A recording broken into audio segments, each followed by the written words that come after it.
పంట వేస్తేనే రైతు చేతికి రైతు బంధు. ఇది కాంగ్రెస్ ప్రభుత్వం కొత్తగా విధించబోతున్న ఆంక్ష. మొన్నటిదాకా చెట్లు గుట్టలకు రైతు బంధు ఇవ్వబోమని చెప్పిన కాంగ్రెస్ పార్టీ ఇప్పుడు ఏకంగా సాగు భూములకు పెట్టుబడి సాయం ఎగ్గొట్టేందుకు ప్రయత్నం చేస్తుంది. ఇప్పటి వరకు వానాకాలంలో పంట సాగు చేసి యాసంగిలో సాగు చేయకపోయినా రైతులకు ఉన్న భూమి మొత్తానికి పెట్టుబడి సాయం అందేది.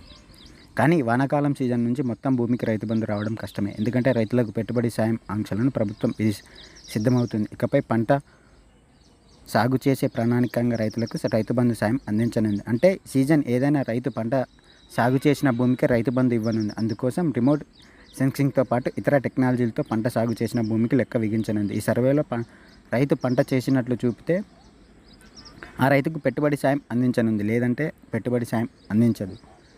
రైతులు అన్ని సీజన్లో తమకున్న మొత్తం భూమిలో పంటలు సాగు చేయరు. వానాకాలంలో ఎక్కువ భూమిలో సాగు చేస్తే యాసంగిలో సగం భూమిలోనే సాగు చేస్తారు. ఈ నేపథ్యంలో ప్రభుత్వం రైతు బంధు పంపిణీలో చేయబోయే మార్పులపై యాసంగిలో రైతు బంధు రావడం గగనం కానుంది. ప్రతి రైతులకు ఇప్పుడిప్పుడు వస్తున్న రైతు బంధులో సగం మేర కోత పడనుంది.